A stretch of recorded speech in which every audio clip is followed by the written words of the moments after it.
I sat at the table the morning after my birthday with the perfume bottle still sitting there, catching bits of light from the window like it had a right to shine. I hadn't touched it. I just let it sit. And every time I glanced its way, it stirred something deeper than hurt. It made me start remembering things I hadn't let myself look at too closely. Not big betrayals. Not the kind of moments people write stories about. No screaming matches. No dramatic slamming of doors. Just tiny things. Pricks, really. Quiet things that slipped by unnoticed in the moment, but now, with time, they stung all over again, and somehow worse. Like the first time I called after they got back from their honeymoon. I remember how excited I was. I hadn't heard from him in days. I called early, maybe too early, but I missed him. She answered. Her voice was always calm, smooth like glass. She said, "He's still sleeping," and I waited, thinking she might pass the phone to him or offer to have him call me back. But she didn't. She said, "We'll talk soon," and hung up. Just like that. I remember staring at the phone in my hand for a while. The way you do when something small has just happened, and you're not sure if it was anything at all. I told myself not to be sensitive. And there were more moments. So many more. The first Christmas they hosted. I asked what I could bring. She said dessert. Just dessert. We've got the rest covered. My parents are doing the meal. It wasn't mean. It was just final. There was no room to offer more. No chance to feel like part of it. I made the same apple crisp I always used to make when he was little. I brought it in a dish that had traveled to every holiday table for 20 years. No one touched it. Her mother brought store-bought cheesecake, and that was what they passed around. I sat in the living room that night, pretending to enjoy the conversation, nodding along, laughing when I was supposed to.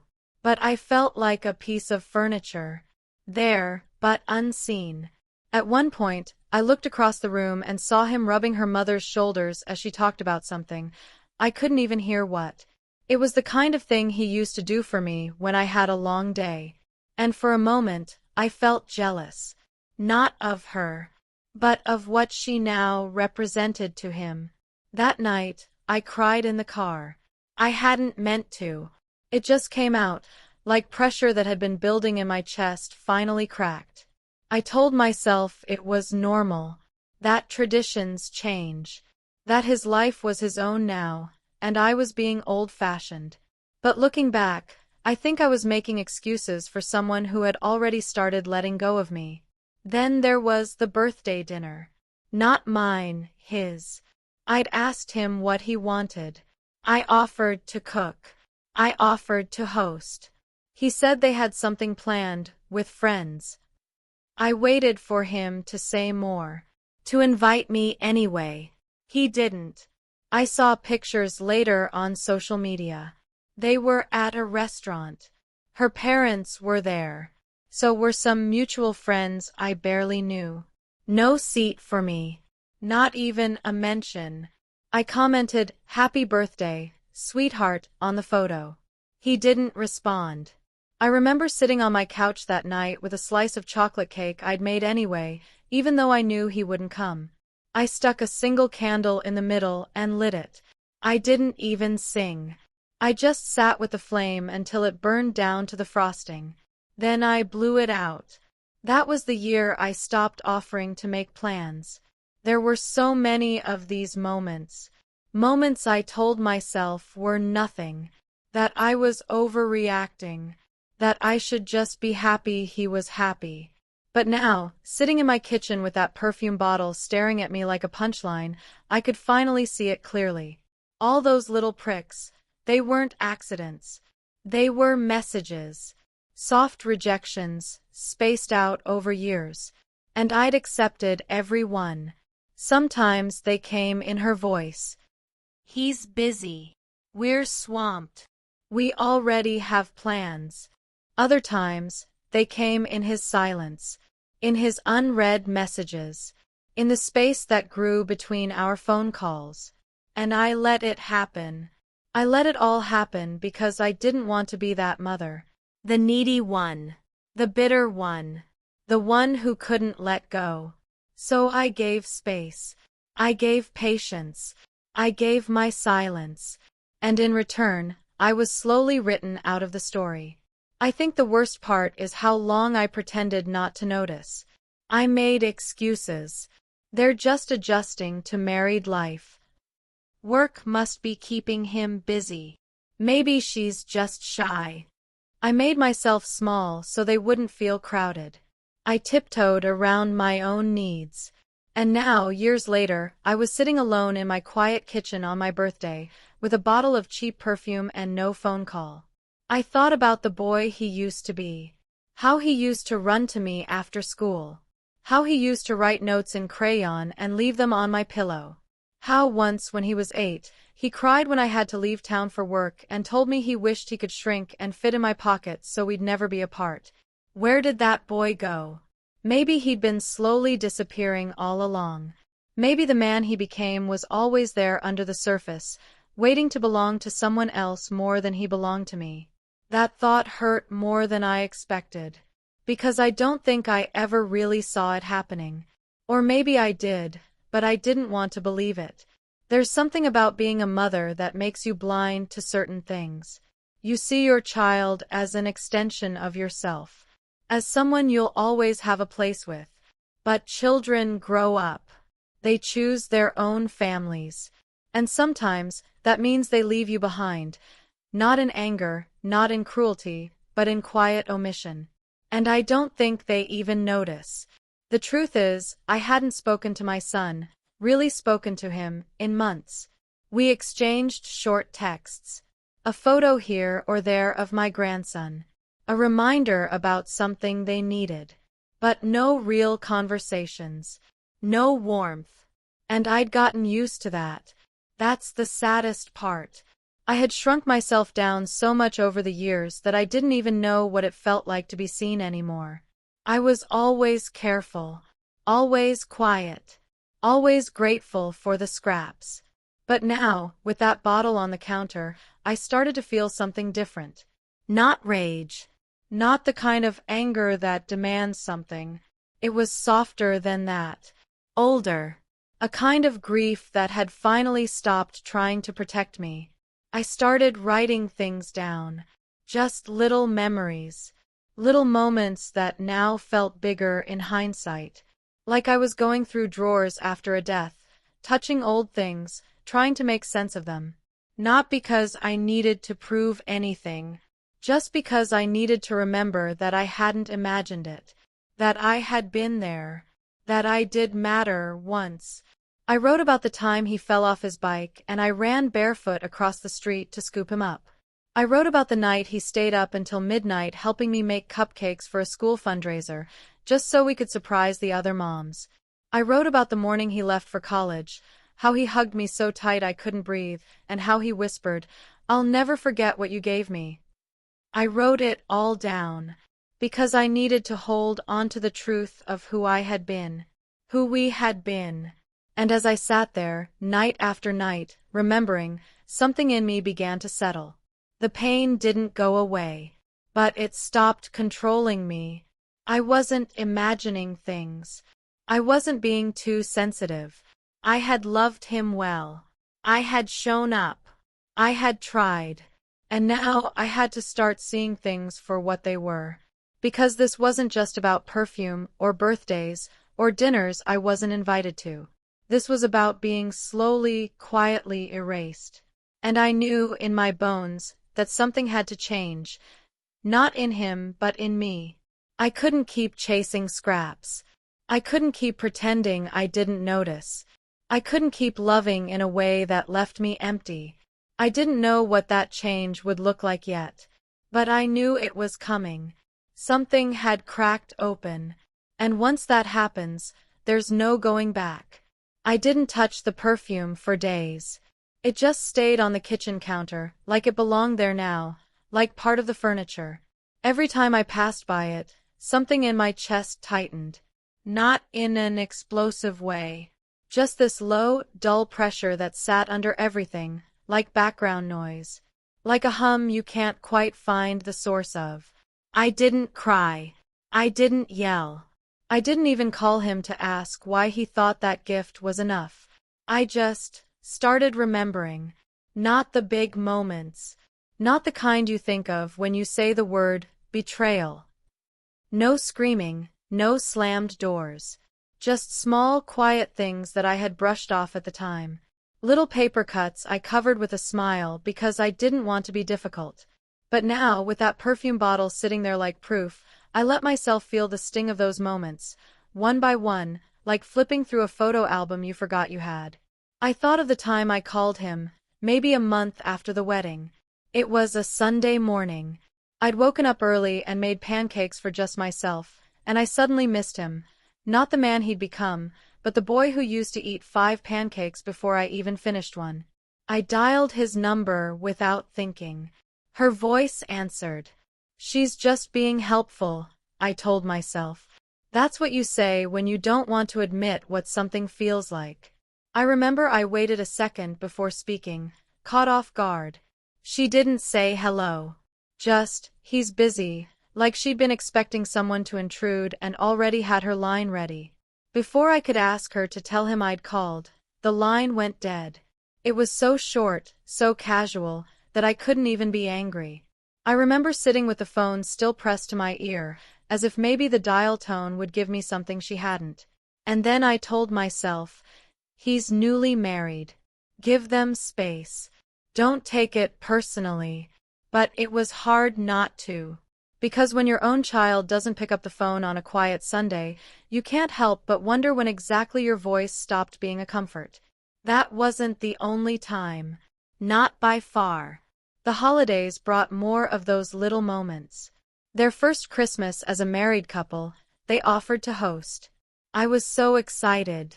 Truly. I thought, maybe this is our new beginning. I called and asked what I could bring. I always did the turkey, ever since he was small. He once said mine was better than any restaurant's. I figured I'd bring that. But she told me they were already set for everything but dessert. Just dessert is fine, she said. My family's covering the rest. She didn't say it unkindly. Her voice was always even, polite. She didn't pause, didn't leave room for me to insist or ask questions. It was decided. So I made dessert. I spent hours on my apple crisp, the one with the crumbly cinnamon topping he used to sneak from the bowl when he was little. I brought it in the white and blue ceramic dish I've had since he was born. When I arrived, the house was already full. Her parents, her sister, cousins I didn't know. I smiled, handed over the dish, and tried to find my place in the room. But it wasn't mine. Not anymore. People talked over me, past me. My son was kind enough, I guess. He kissed my cheek, took my coat, but he never really sat with me. Never checked in the way he used to. At one point I saw him laughing with her father, arm around his shoulder, like they'd known each other for years. I watched him pour her mother a glass of wine. A small thing. But it pierced me. No one touched the apple crisp. Her mother brought cheesecake from the store, something with a fancy label. That was what they served after dinner. My dish stayed on the sideboard, uncovered, slowly going cold. I took it home at the end of the night, untouched. I didn't say anything. I smiled when they thanked me. I said it was a lovely evening. I even hugged her. But I cried in the car. I parked halfway down my street and let the tears fall quietly while the windows fogged up. I told myself again not to take it to heart. But the truth is, I felt erased. Not pushed out. Just gently swept to the edge of the picture. There was his birthday too. Not mine. His. I asked him a week before what he wanted to do. If I could take him to dinner, make something special. He told me they were doing something, just with friends. His tone was kind but final. I baked the chocolate cake I've made him every year since he turned 4. I told myself it was silly, but I did it anyway. I even wrapped a small gift, a photo of him as a baby with me on the porch, framed. I thought maybe, just maybe, he'd like that. I never got the chance to give it to him. Later that night, I saw pictures online. The dinner, the cake, the guests. Her parents were there. Her cousins. Friends I'd never met. Everyone but me. I commented on the post. "Happy birthday, sweetheart." Just that. He didn't reply. I sat with that cake in front of me, one candle lit, no song. I watched the flame melt the frosting. Then I blew it out and scraped the wax off the top. That was the last time I offered to host anything. Funny, isn't it? How the smallest things stay with you. Like the way she always called me Mrs. Carver, even after the wedding. Like I was someone she didn't quite want to belong to. I told her once, warmly, to call me Ellen. She nodded but never did. Or the time I dropped by their house with soup when he had the flu. She opened the door just a crack, thanked me, and never asked me in. I stood there holding that thermos like a stranger delivering mail. Or how, when I asked if I could babysit more often, she said gently, "It's just easier to keep things routine." That word, easier. It stayed with me. All those small pricks, stacked up over time. I let every single one pass without protest. Because I didn't want to be the difficult one. I didn't want to drive him away. But he drifted anyway. And maybe that's the part that hurts most. That I stayed quiet, stayed kind, stayed patient, and still ended up on the outside. I started asking myself, had he changed? Or had I just been blind to who he was becoming? It's a painful thing, realizing that the person you loved most in the world may not love you in the way you thought. I think I kept holding on to the version of him that used to cry when I left the room. The little boy who once said I was his favorite human. The teenager who called me from college just to hear my voice. The man who hugged me so tightly the morning of his wedding and whispered, "I'll always need you." But maybe I was holding on to someone who only ever existed in memory. Or maybe he still exists, just not for me anymore. I don't know which answer hurts more. What I do know is this. I can't keep pretending I don't feel this way. That perfume bottle, that cheap little thing, it opened something in me I'd been keeping shut for years. A drawer full of small rejections, carefully folded and pushed aside. And now, I'm sorting through them, one by one, holding each up to the light, not to punish him, but to understand myself. Because I need to know how I got here. How I became someone whose birthday was worth a discount bottle and no phone call. How I became the mother-in-law who gets updates only when it's convenient, who gets invited only when there's a seat to fill, who gets thanked out of obligation but never remembered out of love. And it's not about hating her. I don't. It's not even about blaming him. Not entirely. It's about finally seeing the truth. And the truth is, I let this happen. Not all at once, but slowly. With every, "It's fine." With every, "They're busy." With every bite of pride I swallowed just to stay close. I told myself that love meant patience, that motherhood meant sacrifice, that quiet was strength. But now I wonder if silence can sometimes become self-erasure. And I'm tired of being invisible in a story I helped write. I don't know what comes next. I'm not ready for big decisions or confrontations. But I do know one thing. I won't keep pretending I'm okay with this. I won't keep folding myself smaller. Something in me has shifted. Something I can't explain, but I can feel. A stillness. A boundary. A beginning. And I think the next time they invite me, if they invite me, I'll look a little longer before I say yes. Not out of spite, but out of self-respect. Because I have spent too many years handing out pieces of myself just to be included. And now, I want to start holding some of those pieces close. I want to remember who I was, not just to him, but to me. And I think I'm finally ready to do that. I didn't plan on anything changing. Even after remembering everything, all the quiet exclusions, the shrinking, I wasn't ready to do anything with that truth. I just lived with it. Quietly. I think after a certain age, you get used to carrying things.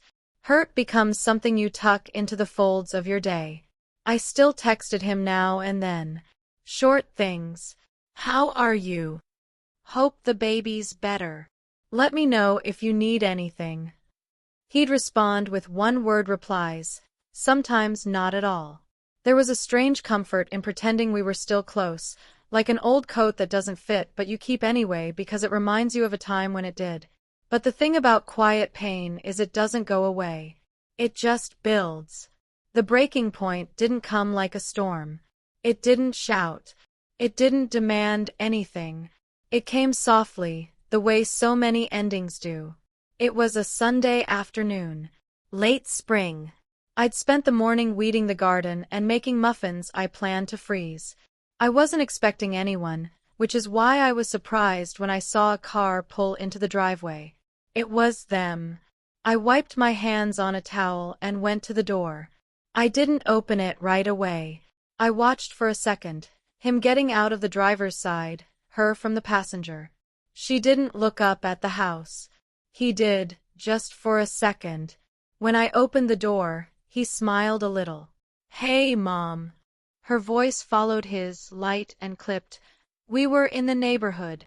That was her way of saying this wasn't planned. That this wasn't about me. I stepped aside, and they came in. I offered tea. She declined. He said sure but didn't drink it. They sat at the table. I stood. Something in me didn't want to sit down. They didn't stay long. Maybe 15 minutes. They told me the baby had started crawling. That her parents had taken them out to brunch. That they were just driving around and thought to stop by. They didn't ask how I was. I nodded, smiled, asked about the baby, laughed at something he said, though I don't remember what. It was all surface, all air. Then, as they were leaving, she pulled something from her bag. A scarf. Still folded. With the tag on it. "We got this for you. Late birthday thing." I took it, thanked her. It was pretty enough. Pale green. Not a color I wear. She smiled like she'd done something generous. He didn't say anything. Just stood there, watching the doorway. I walked them out. Hugged him lightly. She nodded as she got back in the car. And as they drove away, I stood at the edge of the porch with a scarf still in my hands. And I realized he hadn't said, "Happy birthday." Not once. Not during the visit. Not in the weeks before. Not in the weeks after. Not even when handing me that scarf. It hadn't slipped his mind. He was standing right there when she gave it to me. He just didn't say it. It should have been nothing. A small thing. But it broke something in me. Not in a dramatic way. There was no sobbing. No yelling. No scene. I just stood there, holding the scarf and knew, in a quiet, clear way, that something between us had finished dying. And I didn't want to chase it anymore. That night, I folded the scarf and put it in the drawer with the perfume. I didn't cry. I didn't text him. I didn't ask why he hadn't said it. I sat in the quiet of my living room and felt empty, but not in a way that begged to be filled. More like something had been emptied out, and I could finally see the space it left. I thought back to when he was young. How, on my birthday, he used to sneak into my room early and jump on the bed with a handmade card. How he'd sing off-key and bring me toast with too much jam. How he'd sit beside me and talk for hours. I used to believe those pieces of him still lived somewhere beneath the surface. That he was just busy, just distracted, just adjusting. But now, I didn't believe that anymore. Now I saw it differently. He had grown up. He had chosen his life, his priorities, his people. And I wasn't one of them. I was the person you stopped by to check off a box. I was dessert duty. I was a scarf with a tag. And I had allowed it, for years, thinking that if I was kind enough, patient enough, loving enough, I'd be invited back into the center. But I wasn't. And the quiet of that night told me I never would be. That was the moment I stopped reaching. Not out of bitterness, not to punish him, but to protect myself. I didn't stop loving him. That's not something you can turn off. But I started loving myself a little more. That looked like small things. Not texting first. Not offering to help unless asked. Not baking cakes that no one would eat. Not waiting by the phone on holidays. It felt strange at first. Like I was giving up. But I wasn't giving up. I was letting go. There's a difference. Letting go doesn't mean you don't care. It means you finally understand that clinging to someone who isn't holding you back only hurts you more. It means you stop bending yourself into shapes that make others comfortable but leave you aching. And it means you stop auditioning for a role you already played with your whole heart and got written out of. After that visit, the silence grew. He didn't call. I didn't either. Weeks passed. Then a month. Then 2. I saw new photos online. Birthday parties for her family. Vacations. Dinners. I wasn't in any of them. I didn't comment. I didn't like the posts. I didn't send reminders that I existed. Instead, I took walks in the evenings. I started cooking just for myself. Meals I liked. I painted the spare room a pale blue. I read books I'd been meaning to. I smiled more at strangers in the grocery store. I stood taller. And something inside me began to settle. Not with joy. Not with peace. But with truth. And truth, even when painful, is steadier than pretending. One morning, I opened the drawer where I had placed the perfume and the scarf. I didn't touch them. I just looked. They were symbols now. Not of what I'd lost, but of what I would no longer accept. I thought for a long time that love was proven by how much you could endure. But maybe it's also proven by how much you finally say no to. How many times you let yourself be forgotten before you remember who you are. The breaking point wasn't loud. It was a missed, happy birthday. It was 15 minutes in a kitchen that used to hold everything. It was a scarf with a tag still on it. And it was enough. Enough to finally stop shrinking. Enough to start choosing myself again. And as I stood at the sink that morning, watching the light shift on the counter, I felt something I hadn't in years. Not hope. Not yet. But strength. Quiet strength. The kind that doesn't need applause. The kind that simply says, no more.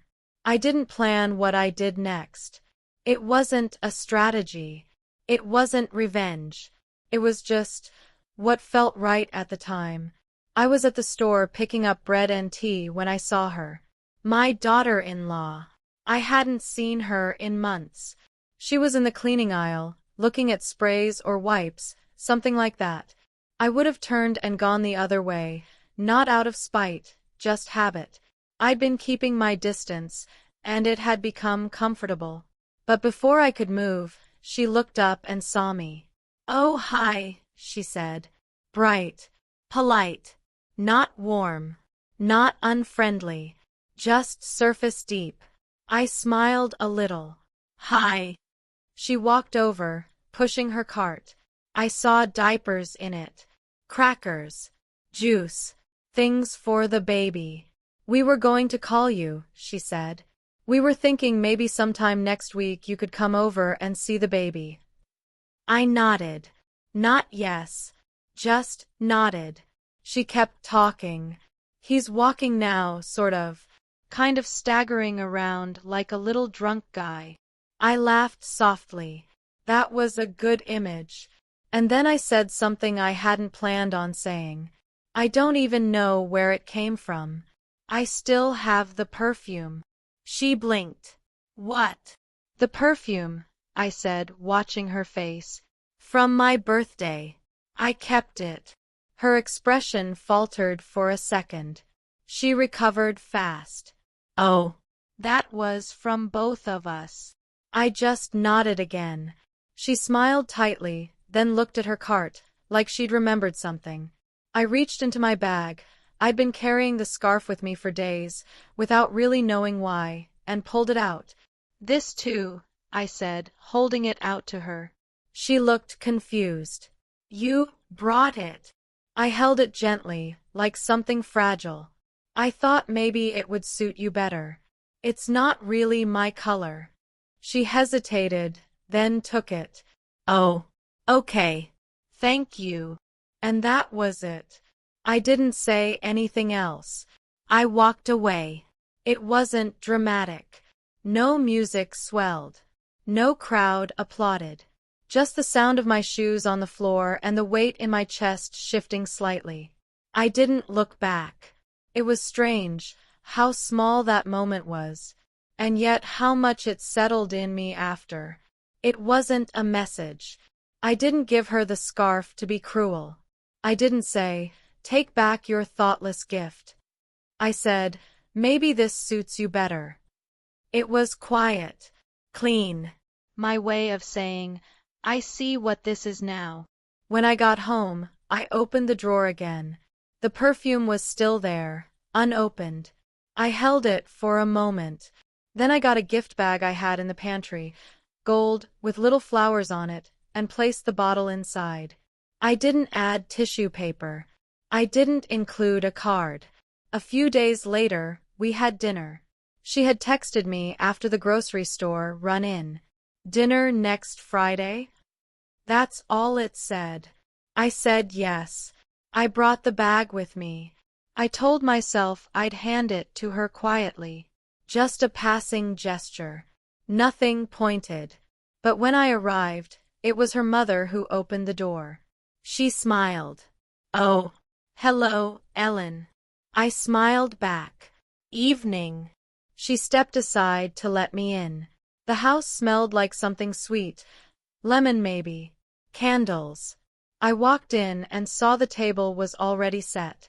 Everything looked perfect. Her family was already there. Her parents, her sister, her sister's boyfriend. All laughing, talking.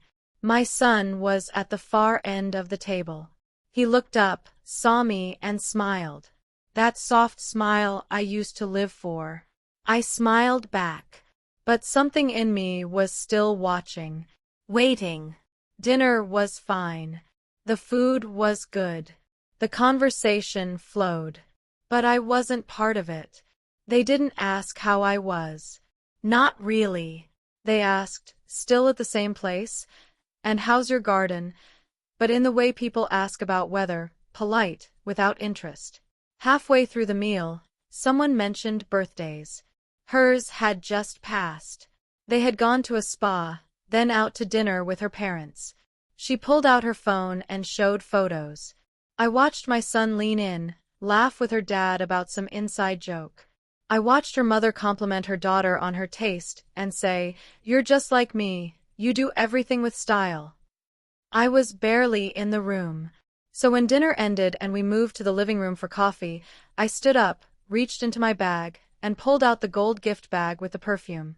I walked across the room and handed it to her mother. She looked surprised. "Oh, what's this?" "A little something," I said.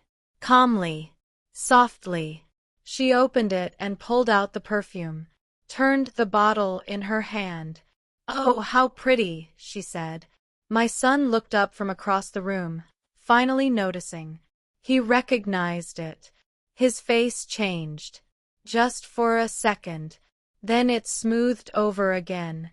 She smiled politely. "Thank you, Ellen. That's very sweet." I nodded. It just seemed like the kind of thing you'd appreciate. And then I sat down. The room went quiet for a beat. Not uncomfortable, just still. He didn't say a word. She didn't either. And I didn't explain. That moment wasn't for them to understand. It was for me. I sat there, drinking my coffee, watching her mother dab the perfume on her wrist. She said something about the scent, very floral, and laughed. I sipped my drink, slow and steady. For the first time in years, I felt equal. Not in power, not in position, just in knowing. I wasn't trying anymore. I wasn't bending. I wasn't hoping to be seen. I saw them, and I let them see me, not the version of me that waits quietly for love, but the one that no longer needs the scraps.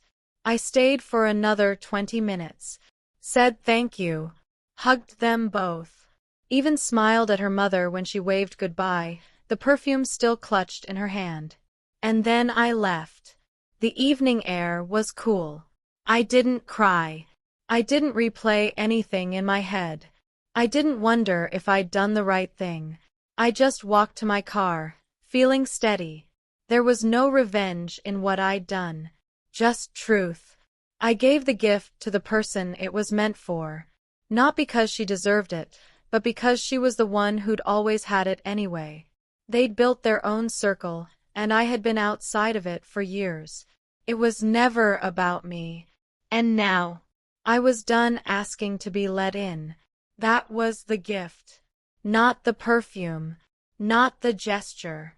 The walking away, cleanly, quietly, without begging.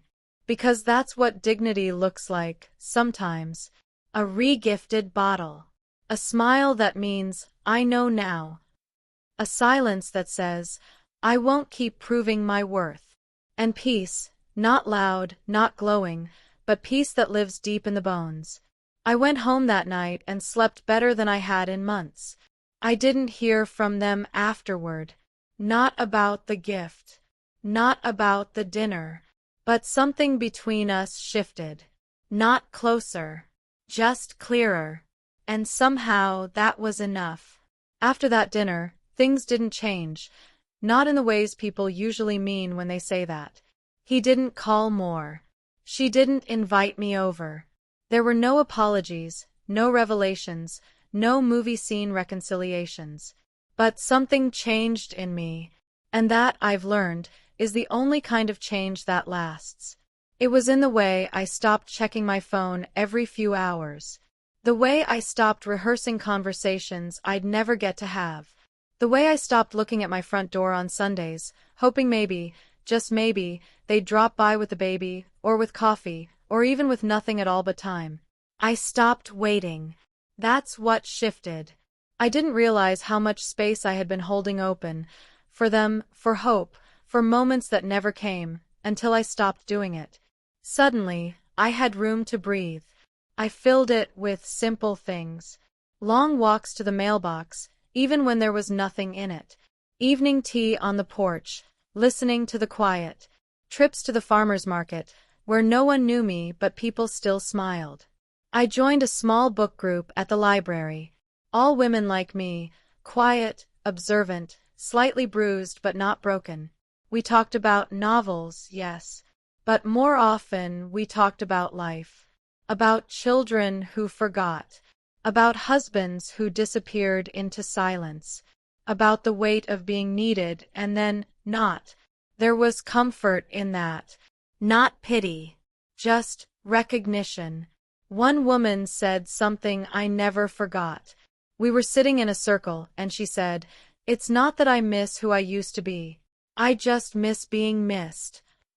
And I nodded, because I knew exactly what she meant. But that was the thing.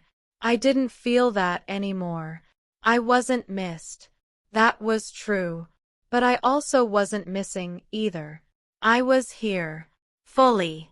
And I was okay. It didn't happen all at once. There were still days when a memory knocked the air out of me, the way he used to say, "Mama," when he was tired, or how he'd curl up beside me on the couch without a word. Or the time he stayed up past midnight helping me fix the sink, grinning like it was the best adventure. Those memories didn't go away. I didn't want them to, but they stopped hurting the same way. They became gentle. That's what grief does, if you let it. It softens. It makes room. One afternoon, I was in the backyard pulling weeds when I heard footsteps. I looked up, and there he was. My son. He was alone. He looked older than I remembered. Or maybe just tired. He had his hands in his pockets like he used to when he was unsure of something. "Hi, Mom," he said. I stood. "Hi." He looked around. "Yard looks good." I nodded. "Thank you." There was a long pause. He wasn't in a hurry to speak. I wasn't in a hurry to help. Then he said, "I heard about the scarf." I waited. He looked at me. Was that meant to say something? I took a breath. Yes. Another pause. He nodded slowly. I thought so. I didn't say anything else. I didn't explain. I'd already said everything I needed to, just not with words. He shifted his weight. I guess I haven't been around much. I didn't agree. I didn't argue. I just let the silence sit. Finally, he said, "She doesn't always get it." I looked at him. "She doesn't have to." He blinked, surprised. I stepped back and knelt to pull another weed. "She married you, not me. It's not her job to make space for me. That was yours." He didn't respond. But he stayed. That was something. After a moment, I asked, "Would you like some tea?" He nodded. We went inside. We didn't talk about the past. We didn't dig up the old hurts. We just sat at the table, drinking tea in silence, like we had 1,000 times before life made us strangers. It wasn't a beginning. Not exactly. But it wasn't the end either. And that, somehow, was enough. He stayed for an hour. When he left, he hugged me. Not tightly, but longer than usual. I didn't cry. I didn't hope for more. I just breathed. That's the thing about letting go. It leaves room for what might return. But only if it does. And only on your terms. I don't know if things will change. But I know who I am now. I am not missing. I am not waiting. I am not shrinking myself for scraps of affection. I gave everything I had, and now I'm giving that same care to me.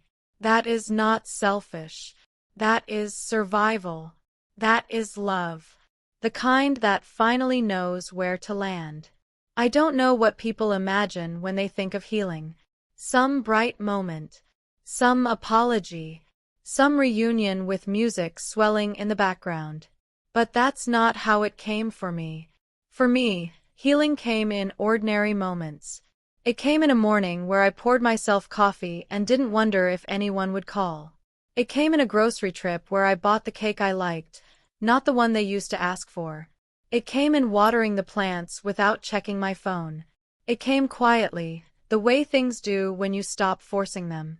I used to think love meant sacrifice, always giving, always waiting, always holding space, even when no one showed up to fill it. But I know better now. Real love, the kind that stays, doesn't make you disappear. It sees you. It remembers. It shows up, even when it doesn't have to. And when it forgets you, over and over again, it does not deserve your silence. It doesn't deserve your birthday, or your worry, or the way you bend yourself to keep peace that only exists if you don't speak. I'm not angry anymore. Truly, I'm not. Anger was something I held like a shield for a while. It felt good. Safe. But it was heavy. What I carry now is lighter. Not joy. Not exactly. But peace. The kind of peace that lets you walk into a room, alone, and still feel whole. The kind that lets you stand at the edge of someone else's celebration and know you're not supposed to be in the picture, and be okay with it. That kind of peace took years to earn. And I earned it. Without yelling. Without revenge. Without telling them off or making them feel what I felt. I just stepped back. I stepped out of the story they were writing, where I was just a footnote. And I started writing mine again. A few weeks ago, I walked past a little shop downtown. In the window was a small display of perfume bottles. Beautiful ones. Glass like melted honey. I went inside, and the woman behind the counter let me try a few. But it was lovely. I bought it for myself. No one to impress. Just because I wanted to. I wear it sometimes when I'm alone at home, sitting on the porch, reading, or listening to the breeze move through the trees. It's a quiet reminder that I'm allowed to give beautiful things to myself, that I don't need anyone else to make me feel remembered. And maybe that's what all of this was about. Not getting back what I gave, but learning that I don't have to lose myself in the giving. I still love my son, but I don't chase him anymore. If he comes around, I'll open the door. I'll pour the tea. I'll ask how he is. But I won't reach across silence anymore. I won't earn my place. I've already lived it. And I'm not missing anymore. I'm here. Still standing. Still soft. Still whole.